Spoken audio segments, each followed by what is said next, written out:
ഞാൻ ഈ വീട്ടിൽ അന്യൊന്നുമല്ലല്ലോ. ആണോ മുത്തശ്ശി? ഒരിക്കലും അല്ല. മോളെ ഈ വീട്ടിലെ ഒരു അംഗത്തെപ്പോലെ തന്നെ. കേട്ടില്ല? ചിതയില് തീ കെട്ടിട്ടില്ല. അതിനു മുമ്പ് അവളുടെ സാധനങ്ങൾ കയ്യേറി. അതിന് എനിക്ക് സങ്കടം. അങ്ങനെ വിഷമിക്കേണ്ട ആവശ്യമുണ്ടോ? ഒരു ഡ്രസ്സിൽ എന്തായിരിക്കുന്നേ? അമ്മ വെറുതെ ആവശ്യമില്ലാത്ത കയറി അഭിപ്രായം പറയാൻ. ഒരു ഡ്രസ്സിൽ പലതുണ്ട്. അത് അമ്മയ്ക്കറിയില്ല. മോനെ, ഇത്തവണ പറ്റിപ്പോയി. ഇനി ഇത് ആവർത്തിക്കരുതെന്ന് പറഞ്ഞാ പോരെ? പോരാ. അവൾ ആ ഡ്രസ്സ് മാറ്റണം. ആരാണോ അവളെ കൊണ്ട് ആ ഡ്രസ്സ് ഇടിയിപ്പിച്ചത് അവര് തന്നെ പ്രിയെ കൊണ്ട് അത് തിരുത്തണം. പ്രിയ ഡ്രസ്സ് മാറ്റുന്നാലും വിചാരിക്കണം.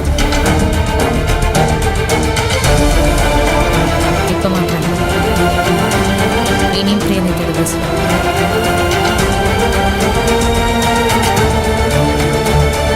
ഇന്ന് ഡ്രസ്സ് ഇടരുതെന്ന് പറയുന്നവര് നാളെ നിൽക്കേണ്ട മുറി ഉപയോഗിക്കരുതെന്നും പറയുമല്ലോ. ആ വക തീരുമാനങ്ങളൊന്നും അടിച്ചേൽപ്പിക്കാൻ ഞാൻ നിന്നിട്ടില്ല. സൗകര്യം ഉണ്ടെങ്കിൽ അംഗീകരിച്ചാൽ മതി. ഇത് അഹങ്കാരമല്ലേ?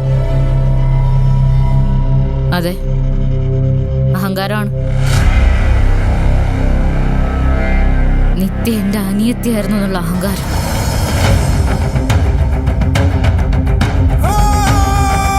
ഇവിടെ കൂടി നിൽക്കുന്ന ആരെക്കാളും കൂടുതൽ ഞാൻ അവളെ സ്നേഹിച്ചിരുന്നു എന്നുള്ള അഹങ്കാരം.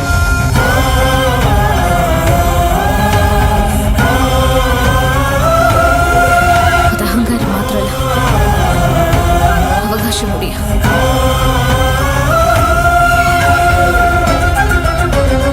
ഒരേടത്തെ അമ്മയുടെ അവകാശം. അപ്പൊ ഇവർക്കൊന്നും ഈ വീട്ടിൽ ഒരു വിലയില്ലെന്നാണോ നീ പറയുന്നത്? വിലയില്ലെന്നാണ് തോന്നുന്നെങ്കിൽ വിലയില്ല. ഒരു വഴക്കുണ്ടാക്കാനല്ലാതെ സ്നേഹത്തോടെ എന്തെങ്കിലും ഒരു വാക്ക് പറഞ്ഞിട്ടുണ്ടോ ഇവര് വീട്ടിൽ?